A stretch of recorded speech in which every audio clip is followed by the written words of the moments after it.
ही सौभाग्य का समय है कि उस महाप्रभु की असीम दया दृष्टि से हम सभी लोगों को इस सत्संग का परम पावन अवसर मिला है।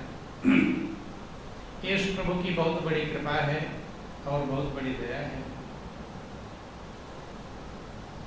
हम सभी को अनमोल मनुष्य का चोला मिला है, अनमोल जिंदगी मिली है। अब ये जिंदगी लोग अलग अलग ढंग से जीते हैं। कोई कैसे जीता है, कोई कैसे जीता है, कोई कैसे जीता है। महापुरुष समझाते हैं कि कोई बिरला भाग्यशाली होता है जो इस जिंदगी का ज्यादा भाग सच्चाई में प्रयोग कर पाता है, सत्य में लगा पाता है और सही मंजिल को प्राप्त कर पाता है। हमें विचार करना चाहिए कि हम अपने जीवन का कितना हिस्सा कहाँ कहाँ प्रयोग करते हैं। कितना जिंदगी का हिस्सा खुशी के समय में प्रयोग करते हैं, कितना हिस्सा आप बेचैनी में गंवाते हैं, कितना हिस्सा आनंद में गंवाते हैं, कितना समय ईर्ष्या द्वेष में गंवाते हैं। ये हिसाब लगाना चाहिए। लगाना चाहिए कि नहीं लगाना चाहिए? क्योंकि जिंदगी का जिसने हिसाब लगा लिया उसने सबका हिसाब लगा लिया। लेकिन मनुष्य की सबसे बड़ी विडंबना है कि सब चीज का हिसाब लगाता है। लगाता है कि नहीं? कौन कहाँ गया, कौन कहाँ आया, ये भी हिसाब लगाते हैं। लगाने भले मतलब नहीं है, लेकिन अपनी जिंदगी का नहीं हिसाब लगा पाते कि मेरी जिंदगी कैसे बीत रही है, व्यर्थ में जा रही है या सही में जा रही है। कितना समय हम कहाँ प्रयोग कर रहे हैं, चिंता में कितना समय प्रयोग कर रहे हैं और खुशी में कितना समय प्रयोग कर रहे हैं। अपना आप हिसाब लगाना चाहिए। तो जब आप हिसाब लगाएंगे, देखो ध्यान देना, एक बनिया होता है ना, बनिया दिन भर व्यापार करता है, दुकान पर सामान बेचता है, तो शाम को आकर वो भी क्या लगाता है? हिसाब लगाता है कि आज मेरा फायदा हुआ कि घाटा हुआ। फायदा हुआ तो कितना हुआ और घाटा हुआ तो कितना हुआ। हिसाब लगाता कि नहीं लगाता? वो भी हिसाब लगाने का प्रयास करता है। और हिसाब का मतलब होता है कि तभी अगले दिन सजग हो जाता है। मान लो आज के दिन घाटा हुआ है तो अगले दिन फिर वो सही करने का प्रयास करता है। तो हिसाब लगाया तभी तो पता चला घाटा फायदा का। ऐसे हमें अपनी जिंदगी का भी हिसाब लगाना चाहिए। महापुरुष कहते हैं कि ये संसार हाट बनिए का, सब जग सौदा लायो, और चातुर माल चौगुना कीन्हा, और मूर्ख मोल गंवाए। ये सारा संसार बनिए का हाट है, बाजार है, और सभी लोग अपना सौदा लाए हुए व्यापार करने के लिए आए। क्या करने के लिए? व्यापार। जब हर समय आप व्यापार ही करते हैं तो व्यापार, जो भी व्यापार करता है वो फायदे का व्यापार करना चाहता है, घाटे का? किसका? सभी का यही प्रयास रहता है कि हमारा फायदे का व्यापार होना चाहिए। तो जब ये जिंदगी मिली हुई है तो जिंदगी में भी आप व्यापारी हैं। क्या है? व्यापारी। व्यापार करने आए हैं। अब कोई घाटे का व्यापार कर रहा है, कोई फायदे का व्यापार कर रहा है, लेकिन हिसाब जरूर लगाना चाहिए कि मेरी जिंदगी में घाटा हो रहा है या फायदा। हाँ, जिसने हिसाब लगाया वही सजग बना, वही समझ पाया और वही महान बने। और जो हिसाब ही नहीं लगा पाया उसकी कोई कीमत नहीं। वो कभी इधर गया, कभी उधर गया, कभी कहीं गया, कभी कहीं गया। बंद।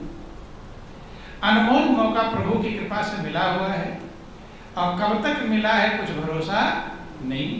ये कब तक चांस मिला है, अवसर मिला है, लेकिन लोग गंवाते हैं। क्या करते हैं? गंवाते हैं।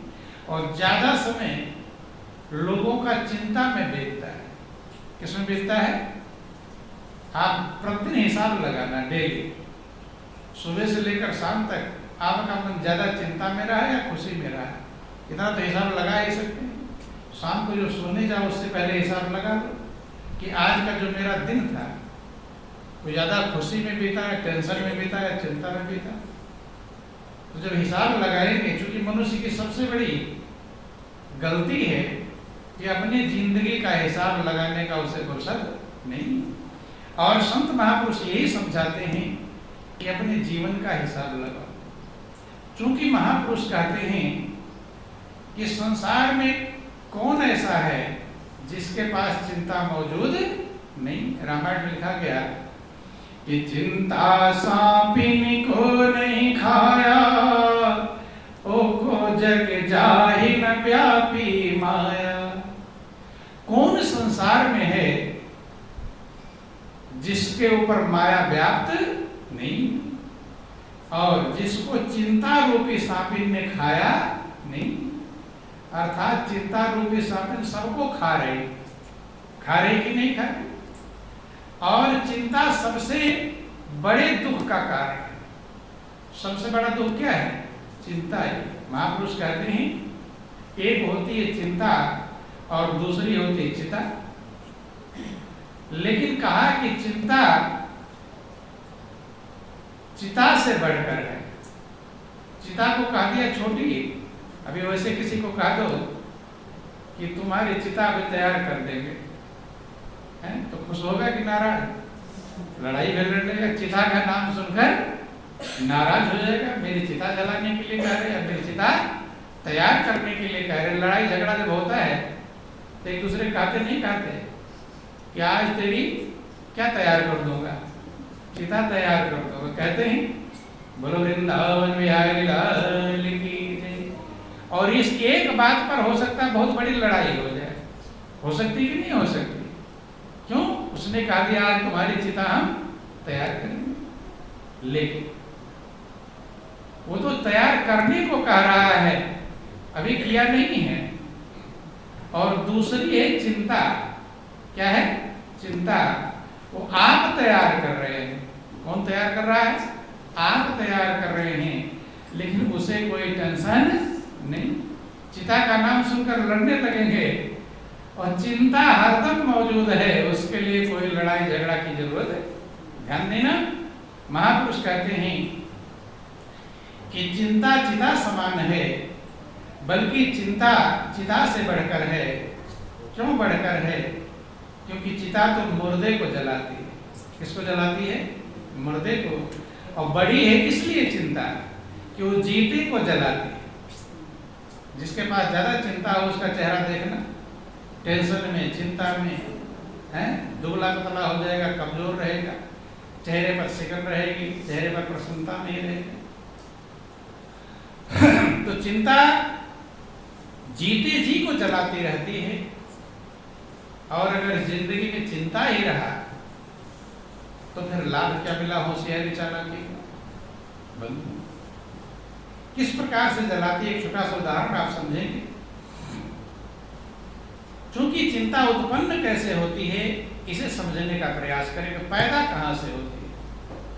चूंकि महापुरुष कहते हैं कि जड़ को अगर नहीं काटेंगे, कोई कोई पेड़ पौधे होते हैं बीच में से काट देते हैं, जड़ वहीं मौजूद रहता है, तो फिर उसमें से पोपलें निकल जाती हैं, डाल पत्ते निकलते हैं, निकले, लेकिन जड़ अगर खोल के निकाल दो तब फिर दोबारा जमने वाला नहीं है। तो कहते चिंता की जड़ कहाँ से शुरू होती है, इसको थोड़ा समझने का प्रयास करेंगे। क्योंकि चिंता सबके पास मौजूद है, लेकिन शुरू कहाँ से होती है, जड़ क्या है उसका गौर करेंगे। बोलो वृंदावन बिहारी लाल की। कैसे चिंता उत्पन्न होती है? एक पहलवान का जिक्र है। पहलवान था, मजबूत था, बलवान था, एक मंदिर के पास रहता था। तो मंदिर पर भंडारे लंगर चला करते थे, अपना दंड बैठक पसंद करता और खाने पीने को वहाँ मिल ही जाता था। निश्चिंत था, ना कोई चिंता ना कोई फिक्र। और खाने पीने की व्यवस्था मौजूद है, दंड बैठक कसरत करता, एक्सरसाइज करता, पहलवान था, मजबूत। तो लोगों ने कहा भाई ये व्यक्ति ऐसा है, एकदम आनंद मग्न है, इसको कोई चिंता फिकर नहीं, कुछ भी टेंशन ना है, न चिंता है। तो एक समझदार व्यक्ति था, उसने कहा इस पहलवान को कमजोर करने का तरीका क्या है? क्योंकि बहुत लोग अखाड़े में लड़ने भी आते थे, पहलवान था, उनको हरा देता था, ज्यादा पहलवान था, शायद उससे पहले नंबर का पहलवान था, कोई जीत नहीं पाता था। तो एक ने विचार किया इस पहलवान को कमजोर करने का तरीका क्या है। निष्कर्ष निकाला और उस पहलवान से कहने लगा, भाई तुम यहाँ मंदिर पर रहते ही हो और पहलवान हो, कोई दिक्कत नहीं, बस एक काम तुम कर दिया करो। कहे क्या? इस मंदिर पर ठीक 6 बजे शाम को और 6 बजे सवेरे एक दीपक जला दिया करो। क्या जला दिया करो? दीपक। इसमें कोई झंझट भी नहीं, घी बत्ती जो भी सामान है वो मैं दे दिया करूंगा, और तुम्हें से भी अगर तुम्हें कोई पहलवान ने कहा क्या दिक्कत है, यहीं रहता है वो मंदिर में, दीपक जला दिया करूंगा। अब डेली उसे कितने बजे दीपक जलाना है? 6 बजे। तो 1 घंटे पहले से उसे चिंता हो जाती थी, किस बात की, कि अब 6 बजे दीपक जलाना। समझ में? तो वो जो उसका आनंद था उतना समय का, वो उसी में कि कहीं लेट ना हो जाए। अब ड्यूटी मिली हुई, क्या मिली है? ड्यूटी। अब जो ड्यूटी मिली है, ड्यूटी में आगे पीछे हो गया, 6 से आगे तो झंझट और 6 से पीछे तो झंझट। कितने बजे जलाना है? 6 बजे दीपक जलाना है।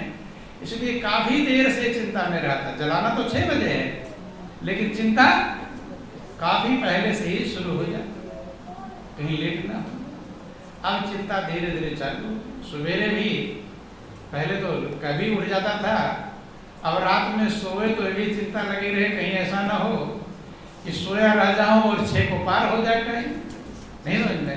अब वचन दे दिया तो उसको पूरा करना है, ठीक है। तो सोने में भी चिंता मौजूद है और जागने में भी चिंता मौजूद है। तो धीरे धीरे धीरे कमजोर होने लगा। क्या होने लगा? चिंता एक सापिन रामायण, चिंता सापिन को नहीं खाया, ओ को जग जाए न व्यापी माया। चिंता रूपी सापिन ने किसे नहीं खा लिया। जैसे एक घुन कीड़ा होता है, लकड़ी में लगता है, पहले लकड़ियां हुआ करती थी, तो आप लोग भी देखते हो पुरानी लकड़ियों में से पाउडर जैसा गिरता रहता है, तो कीड़ा अंदर अंदर अंदर अंदर उसे खाता रहता है और पाउडर निकलता रहता है, पाउडर गिरता है। तो ऐसे चिंता भी अंदर अंदर तमाम सारी जो बीमारियां हैं, बहुत सारी बीमारियां चिंता पर निर्भर करती, चिंता से तैयार होती कि नहीं? टेंशन से।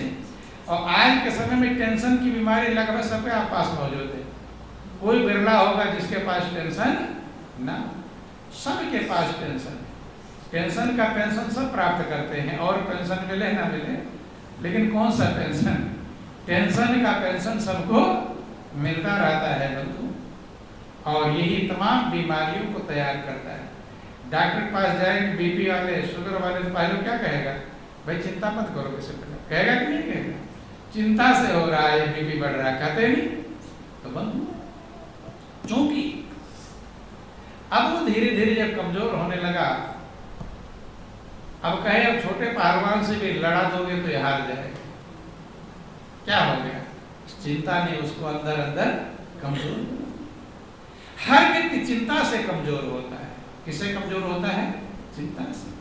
आपको प्रभु ने कितना अनमोल मनुष्य का देव दुर्लभ जीवन दिया है, लेकिन इस देव दुर्लभ जीवन को बेकार करने वाला, बर्बाद करने वाला क्या है? चिंता।